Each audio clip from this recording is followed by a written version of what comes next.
Good morning, Cullman. Thank you for joining us on Cullman Today. I'm your host, Christine Wiggins, and today is Monday, June 16th.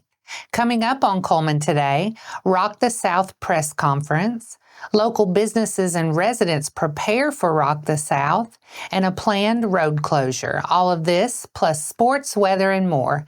Now let's take a closer look at those top stories happening in Cullman today.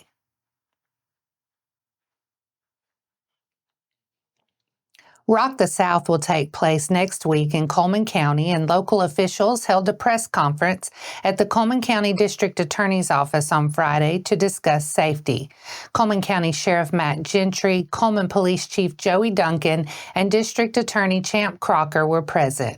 Gentry said the Cullman County Sheriff's Office will manage the area outside the venue, and the Cullman Police Department will be over the inside of the venue. Gentry also said there will be a mobile jail on site. Duncan said the major calls they usually get at the festival are medical calls, most of which are dehydration related. They will have the EMS on site to help with any incidents and ask that attendees drink plenty of water and take advantage of the water stations inside the event. Duncan warned that if any attendees begin showing disruptive behavior or are highly intoxicated, they will be escorted out of the venue with no refunds and possible criminal charges. Duncan and Gentry reminded all Rock the South attendees that although there are alcohol sales inside the venue, outside the venue is considered the county, which is dry. Gentry said the agencies want event goers to come and have a good time, but also to be safe. For more information about the do's and don'ts of the event, visit www.rockthesouth.com. The city of Cullman is eagerly awaiting the annual return of the beloved Rock the South Music Festival, and as the town prepares for its return, many are filled with excitement. But for those who live and work near the concert site, the weekend brings a mix of challenges and opportunities. Bloom Winery, located near the festival grounds, is bracing for a surge of traffic and customers. Owner Bella Tripp said preparations have already begun, like bringing in extra staff from other locations, bottling its sparkling wines ahead of schedule, and adjusting internal operations to ensure smooth service. Although the winery's hours and event days will remain unchanged, Tripp confirmed that parking will be limited to customers only due to space constraints, especially with concerns over concert goers using nearby lots to walk to the venue. Just down the road, resident David Turner shared what it's like living in the middle of the action. Since moving to the area in 2022, he describes the festival as a social gathering where people park their cars in their yards and sometimes even tailgate with concert goers. Turner said he enjoys being able to make a little extra money by offering parking and even hanging out with some attendees on his porch. However, upcoming changes to traffic routing have left Turner and others unsure if they will be able to park vehicles in their yards this year. While Turner expressed appreciation for the improvements made to nearby roads, he pointed out that his street, County Road 465, remains unpaved.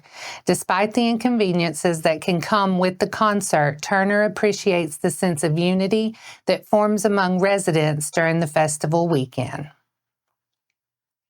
The city of Cullman has announced a planned street closure beginning today. The portion of 2nd Avenue Northeast between 8th Street Northeast and 13th Street Northeast in front of Cullman Middle School will be closed for street repairs. There will be a detour in place, and residents in the closed area will be able to enter and exit their property. And those are the top stories in Cullman today. Coming up, 3 Alabama standouts earn All-American honors. Sports is next.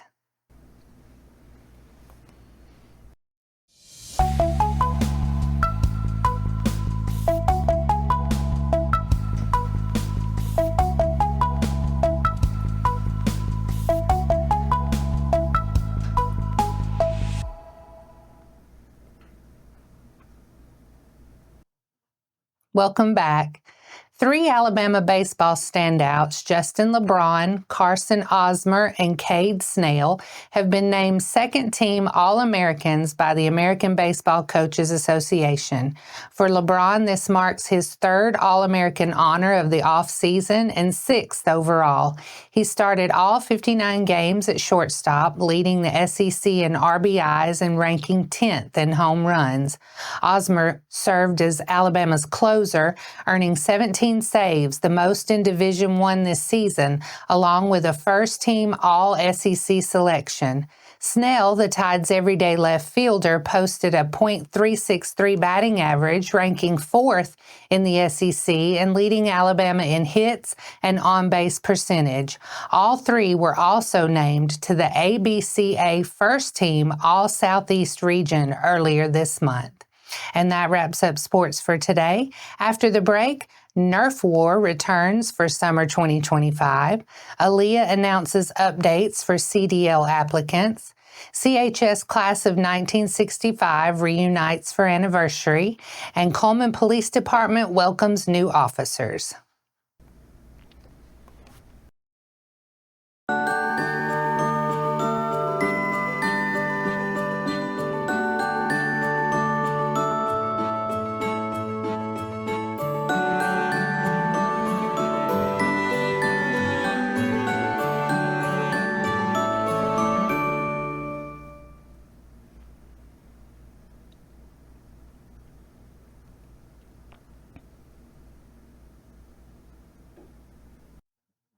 Welcome back.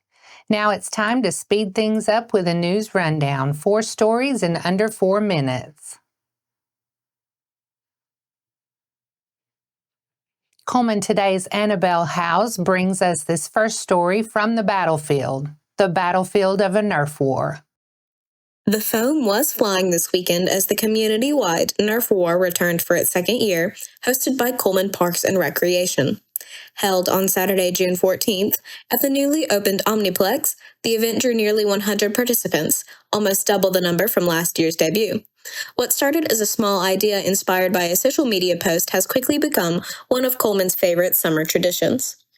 The Nerf War invites kids and adults of all ages to team up for friendly competition in games like Last Man Standing and Capture the Flag.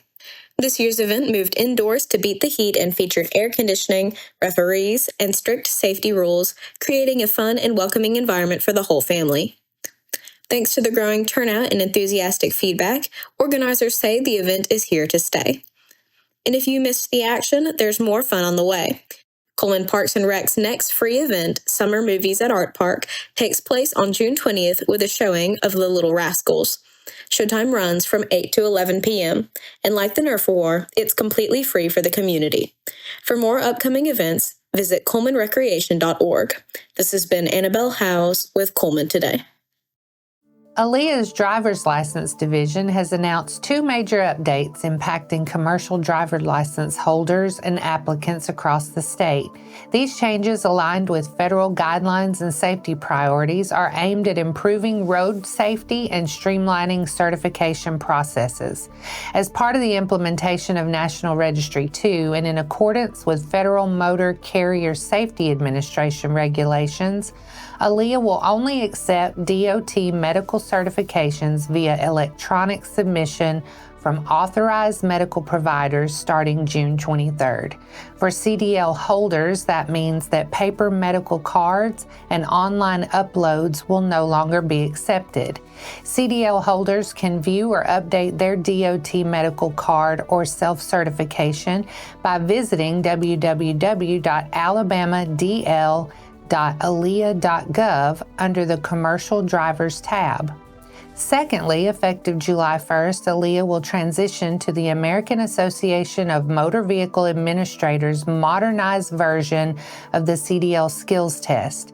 The update includes significant revisions to the vehicle inspection and basic control skills portions of the test, while the road skills portion will remain unchanged.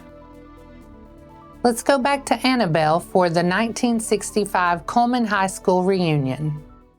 The Cullman High School class of 1965 marked a milestone on Thursday, June 12th, celebrating its 60th anniversary with a special reunion at All-Steak Restaurant. Classmates returned to Cullman from across the country for an evening of reminiscing and reconnecting. The gathering offered a relaxed setting for dinner, drinks, and shared memories, with photo boards and memorabilia helping bring the past back to life. Among those in attendance were former class president Bill Pinehart and his wife, Carolyn. This year's event was intentionally scaled back from previous reunions, focusing on casual conversation and time together. The celebration continued on to Friday morning with breakfast and a tour of Cullman High School, which has seen significant changes since the class last walked its halls. A touching part of the evening included the tribute boards honoring classmates who have passed away, a heartfelt reminder of the years gone by and connections that remain. Organizers spent weeks reconnecting with classmates, making sure this 60th reunion was one to remember. Their efforts paid off with a joyful gathering full of shared stories, lasting friendships, and heartfelt memories. This has been Annabelle Howes with Cullman Today. The Cullman Police Department welcomed 2 new officers to their team. Officer Joey Joyner brings with him 15 years of valuable law enforcement experience. Officer Jeff Lawson joins them with 13 years of dedicated service in law enforcement. CPD expressed excitement to have these seasoned professionals join the department and certainty that they'll be a great asset to the community. And that's your 4 stories in under 4 minutes. Now for a quick break before we look at your weather ahead and pay our respects with obituaries. I'll be right back after this quick message.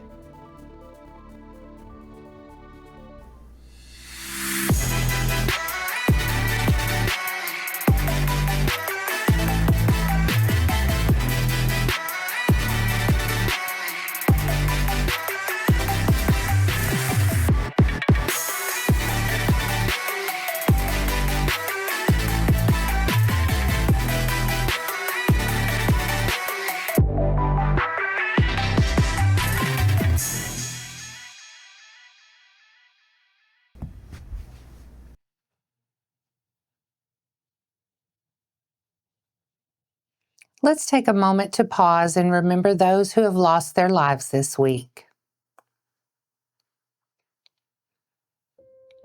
Colleen Sue Butler Barnett, 75 of Cullman, passed away Friday, June 13th. A celebration of life service will be held at 11 a.m. on Saturday, June 21st at Baldwin Heights Baptist Church. George Leonard Romine, 72 of Cullman, passed away on Thursday, June 12th. Funeral service will be at 2 p.m. on Tuesday, June 17th at Cullman Heritage Funeral Home with burial at Cullman City Cemetery.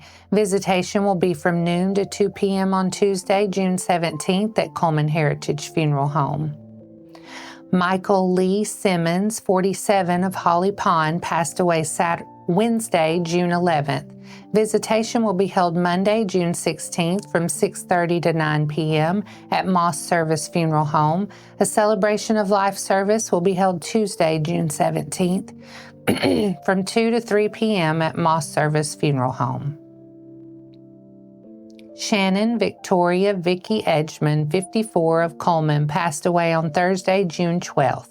A celebration of life service will be held today at 10 a.m. at Moss Service Funeral Home Chapel with burial to follow in Good Hope Cemetery. Colleen Ann Hobb Grund, 76, passed away Thursday, June 12th. Funeral service will be held on Tuesday, June 17th at Trinity Lutheran Church in Hansville. Visitation will begin at noon with the service to follow at 1 p.m. Interment will take place at Fairview West Baptist Cemetery. Anthony Tony Alvis, 61 of Garden City, passed away Saturday, June 14th. Funeral service will be held at 2 p.m. on Tuesday, June 17th at Trinity Pentecostal Church in Hansville. Visitation will be held at the church on Tuesday from noon to 2 p.m. Burial will follow the service at Garden City Cemetery. Our thoughts and prayers go out to their friends and families. Let's take a look at your weather forecast. Today we'll see partly sunny skies with showers and thunderstorms likely this afternoon and a high near 87. Tonight, a 60% chance of showers and thunderstorms with mostly cloudy skies and a low around 71. Tuesday, chance of precipitation is 80%, high near 86. Tuesday night, the chance of showers and thunderstorm decreased to 60% with partly cloudy skies and a low around 73. And that wraps up today's edition of Cullman Today. Thank you for sharing your morning with us. And remember to stay connected by following us on social media and visiting CullmanTribune.com for the latest from our community. We'll see you bright and early tomorrow morning at 6:30 a.m. I'm Christine Wiggins with Cullman Today. Have a wonderful day, Cullman.